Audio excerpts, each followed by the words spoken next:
کسی کو شک پڑ جاتا ہے حضرت امیر معاویہ پر، او خدا کے بندے، حضرت امیر معاویہ رضی اللہ تعالیٰ عنہ تو وہ شخصیت ہے، نبی پاک صلی اللہ علیہ وسلم نے امام حسن کو اپنے ساتھ منبر پہ بٹھا کے فرمایا یہ میرا پتر چودھری ہے، یہ سردار ہے، یہ سید ہے۔ حضور کس طرح؟ فرمایا جب مسلمانوں کی دو جماعتیں لڑیں گی تو یہ صلح کرائے گا۔ تو وہ حضرت امیر معاویہ کی جماعت جس کے ساتھ حضرت امام حسن صلح کرے، تجھے کیوں نہیں قبول؟ بلا وجہ الجھتے ہو، بلا کہتے جی وہ یزید کے ابا جی تھے، تو نوح علیہ السلام کا بیٹا بھی تو کافر تھا نا، تو کافر کا باپ ہونے کا معنی یہ ہے کہ آپ الزام لگا دیں گے؟ عجیب آپ بات کرتے ہیں۔ قیامت میں کوئی کسی کا بوجھ، قرآن نے فیصلہ کر دیا، کوئی کسی کا بوجھ، یزید اپنے معاملات کی جواب دے گا، اس کے گھر والے اس کی باتوں کا جواب، اور جو یہ کہتے ہیں نا کہ ان کے والد معاذ اللہ ٹھیک نہیں تھے، وہ یہ بھی لکھتے ہیں کہ یزید کا پتر بڑا ٹھیک تھا۔ یزید کے بیٹا ہے جس کا نام معاویہ بن یزید ہے، یزید کے بعد لوگوں نے تخت پہ بٹھایا، 40 دن اس نے حکومت کی، اور لوگوں سے کہنے لگا کہ نہ میں اس کرسی کے قابل ہوں، نہ میرا باپ قابل تھا۔ یزید کا پتر فرمایا نہ میں اس قابل ہوں، نہ میرا ابا قابل تھا، میں اس کرسی پایوں میں محبوب کی اولاد کا خون ہوں، تلاش کر لو کوئی اپنا امیر، 40 دن کے اندر بندہ تلاش کر لو، میں اس قابل نہیں۔ تم یہ تو لکھتے ہو اس کے بیٹے کے بارے میں، یہ کیوں نہیں مانتے کہ حضرت امیر معاویہ کے ساتھ امام حسن نے صلح کی؟ آپ بات کو سمجھیں۔ اور کچھ اتنے بیوقوف ہیں، اتنے نادان ہیں، ان کو کوئی اور بات نہیں ملتی تو کہتے ہیں امام حسین کو آنا نہیں چاہیے تھا، حکومت بن گئی تھی، یزید بیٹھ گیا تھا، معاذ اللہ۔ پتہ ہے حضرت عبداللہ بن زبیر کیا فرماتے تھے؟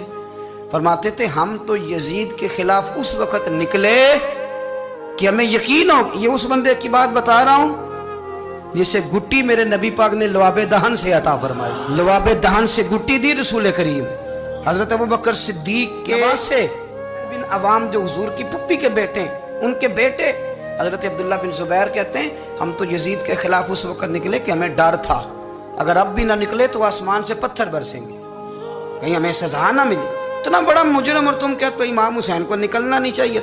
تو خرابی ہوتی ہے میرے عزیز، خرابی ہوتی۔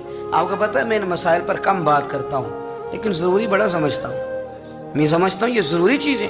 مہربانی فرمائیں کسی جگہ بھی کسی ایک کے بارے میں بھی اپنے عقیدے میں کبھی کوئی کمزوری پیدا، کبھی نہ کوئی کمزوری پیدا، اتنی سی بھی بات کسی کی سننا، کسی کی کرنا، ڈسکس، ہمارا منصب ہی نہیں، اور کچھ اور بیوقوف ہیں۔ میں یونیورسٹی میں تھا چند دن پہلے، تو لیکچر کے بعد ایک دوست مجھے کہنے لگے کہ مولوی ایک دوسرے کے پیچھے نماز نہیں پڑھتے۔ میں نے اس کو کچھ پیار کی دلیلیں بھی دی، محبت کی، اس کو کہتے ہیں الزامی جواب ہمارے اصول تفسیر میں۔ میں نے اسے کہا کہ ایک ڈاکٹر سے دوائی لے لیں، دوسرے کے پاس جائیں تو کہتے ہیں اسے تو پتہ ہی کو نہیں، تم غلط آدمی کے پاس چلے گئے۔ تو اس سے آپ کو ٹینشن نہیں ہوتی؟ یہ روز سیاستدان دھما چوکڑی مچا رہے ہوتے ہیں کہ فلانا چور ہے، فلانا چور ہے، تو اس سے نہیں ٹینشن، مولویوں کی ٹینشن ہے تمہیں۔ کہنے لگا جی نہیں، کیوں نہیں نماز پڑھتے؟ میں نے اسے کہا یار، اور وہ مجھے کہنے لگا جی آپ بڑی مثبت بات کرتے ہیں تو اس لیے میں نے آپ سے سوال کیا ہے۔ میں نے کہا یار بڑی سادی سی بات ہے، اگر تیری سمجھ میں آ گئی تو ٹھیک ہے، نہ بھی آئی تو منوانا تو میرے ذمہ ہے بھی نہیں، ذمہ ہے تو یہ بتا۔ میں نے کہا تیرے ابا جی کو، تیری اماں کو بندہ کافر کہہ گزرے، کوئی مولوی بہت بڑا شیخ الحدیث ہو، اصول تفسیر پہ، فقہ پہ، حدیث پہ دسترس رکھتا ہو، اور مستحضر علم ہو اس بندے کا، تیرے ابے اور اماں کو کافر کہے تو نماز پڑھتا ہے؟ کہنے لگا نہیں۔ تو میں نے کہا جو میرے نبی پاک کے ماں باپ کو مشرک مانے،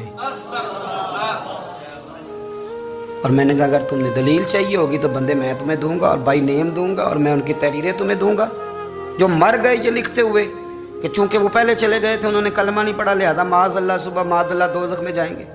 تیرا حوصلہ پڑھتا ہے تو پڑھ نماز، میرا تو نہیں پڑھتا، میں کیسے پڑھوں؟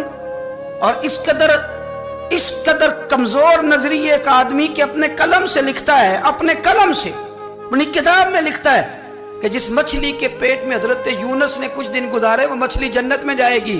تو شرم نہیں آتی؟ جس مچھلی کے پیٹ میں یونس چند دن رہے وہ جنت میں جائے گی، اور جس ماں کے پیٹ میں مدینے والے رسول 9 مہینے رہے، حیا نہیں آتی تجھے بات کرتے؟ پھر بھی سمجھ نہ آئے تو ہم سے آ کے عقیدہ سن، ہو درود تجھ پہ بھی آمنہ، ہو درود تجھ پہ بھی، تیرے لال پر بھی سلام ہو، تیری گود کتنی عظیم ہے، تیری گود کتنی.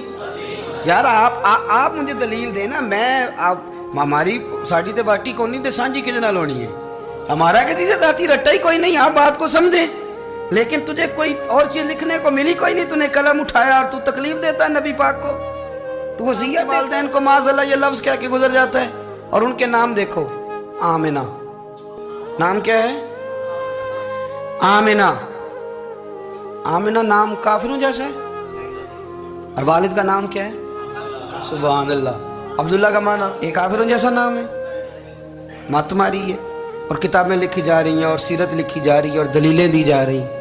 لوگوں کو خیال ہی نہیں آتا. عجیب فلسفہ ہے. 4 اقوال ہمارے بزرگوں نے لکھے ہیں نبی پاک کے والدین کے بارے. سب سے پہلے امام سیوطی فرماتے ہیں رسول کریم علیہ السلام نے فرمایا کہ پوری دنیا میں جب کفر رہتا ہے تب بھی 10 لوگ اللہ کی توحید پر ہمیشہ قائم رہتے ہیں. یہ نہیں ہو سکتا کہ ساری دنیا کفر سے بھر جائے.